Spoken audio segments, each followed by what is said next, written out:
Sebenarnya, tak ada yang buruk dengan ego. Karena ego adalah kamu sedang menipu diri sejatimu dengan identifikasi sosial, personal, dan juga mental.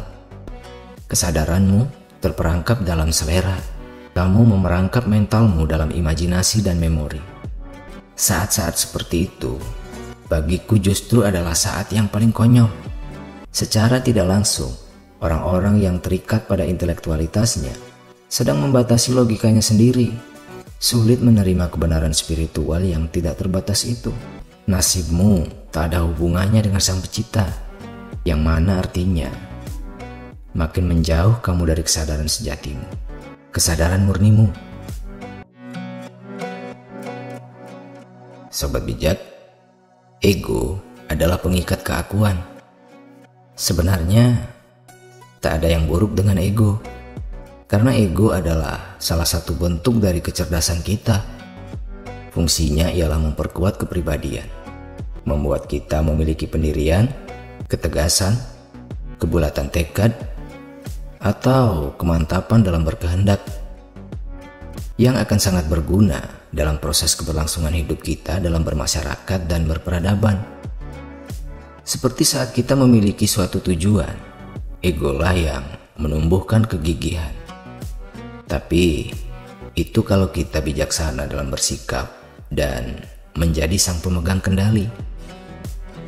Hanya saja, kalau kita terlalu mengukuhkan keakuan kita terhadap sesuatu, saat itulah ego seolah mendapatkan kelebihan nutrisi dari sikap itu. Pengaruhnya akan menjadi lebih kuat dan mengikat. Lalu, makin menjauhlah kesadaran kita akan kesejatian kita. Dan berikut ini adalah beberapa contoh sikap yang dapat menutrisi ego secara berlebihan hingga memanipulasi kesadaranmu akan kebenaran dan kesejatian. Sobat bijak, saat kamu mengukuhkan diri dengan hal-hal yang kamu kira adalah bagian darimu dan kamu adalah bagian darinya, seperti saat kamu berkata, "Inilah aku adalah ini, aku bukan itu. Inilah kepercayaanku. Ini negaraku, desaku, keluargaku, kekasihku. Beginilah nasibku," dan sebagainya. Di saat itu, kamu tak sadar bahwa sebenarnya kamu sedang mengkonkretisasi identitasmu. Kamu tak sadar kamu sedang menipu diri sejatimu dengan identifikasi sosial, personal, dan juga mental. Padahal, kalau kamu sadar, kamu tahu bahwa kesejatianmu itu adalah bebas dan tanpa identitas. Lalu, sama halnya seperti saat kamu mengukuhkan seleramu akan sesuatu dengan mengatakan, "Aku suka ini, tapi aku tak suka itu. Oh, yang ini baru favoritku." Di saat-saat yang semacam itu, kamu tak sadar juga bahwa kamu hanya sedang mengecoh dirimu sendiri dengan nuansa dan rasa. Kesadaranmu terperangkap dalam selera, sedangkan selera bukanlah kesejatianmu. Dan begitulah juga saat kamu menumbuhkan harapan ataupun keraguan terhadap keinginan atau angan-angan. Juga saat kamu terlena dalam kenangan indah masa silam, atau mencoba menampilkan ingatan terhadap masa-masa kelam. Kamu tak sadar kalau kamu sedang menjauhkan diri sejatimu dari kenyataan, karena kamu memerangkap mentalmu dalam imajinasi dan memori. Lalu, yang tak luput juga dari pengamatanku adalah saat seseorang menegaskan kesimpulan-kesimpulannya akan suatu pemikiran, agar kemudian mereka bisa dengan bangga berkata, "Itulah hasil pemikiranku, dan itulah kemampuan berpikirku." Saat-saat seperti itu, bagiku justru adalah saat yang paling konyol. Mungkin dia merasa lebih percaya diri saat bisa menyimpulkan sesuatu, karena dia seolah punya pegangan yang bisa diandalkan, entah dalam soal adu gagasan, Mungkin juga untuk mengukuhkan suatu pandangan dan memenangkan perdebatan. Atau bisa juga ia andalkan saat pengambilan suatu keputusan.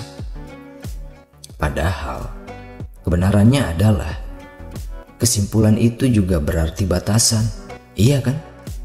Dengan membuat kesimpulan, seseorang tak sadar bahwa sebenarnya dia sedang terikat pada intelektualitas. Karena memang begitulah tugas intelek, mempelajari, memilah-milah, menghitung-hitung, namun pada akhirnya menjadi batasan akan kesadaran oleh karena sifat alaminya yang juga ingin memiliki penegasan terhadap suatu kajian. Dengan kata lain, secara tidak langsung, orang-orang yang terikat pada intelektualitasnya sedang membatasi logikanya sendiri, karena logika hanya bisa bekerja dengan memproses informasi dan data yang tersimpan di dalam benak. Yang berarti, makin banyak informasi atau data yang dimiliki, maka makin luas juga jangkauan logikanya. Dengan kata lain, makin luas juga kemampuan berpikirnya. Tapi sebaliknya, bila informasi dan data itu dibatasi, maka kemampuan berpikirnya pun jadi ikut terbatas. Maka wajar bila orang-orang yang terlalu mengandalkan intelektualitasnya sulit menerima kebenaran spiritual yang tidak terbatas itu. Karena ketika seseorang sudah membuat kesimpulan akan sesuatu, dia juga akan sulit, bahkan tak mau, dan lebih-lebih dia akan merasa jatuh harga dirinya bila sampai mengingkari kesimpulannya sendiri. Itulah kenapa orang-orang semacam itu akan sulit menerima gagasan, pandangan, pengetahuan, bahkan kebenaran yang ada di luar jangkauan kemampuan berpikir mereka. Sobat bijak, ego memanglah salah satu bentuk kecerdasan yang bisa menjalankan fungsinya meski di luar kesadaran kita. Hanya saja, jangan menyalahkan ego saat kamu mengalami pengalaman buruk karena berada dalam pengaruh ego. Lebih-lebih, jangan sampai ada yang berpikir kalau sang pencipta itu tak adil karena menciptakanmu dengan kelebihan ego.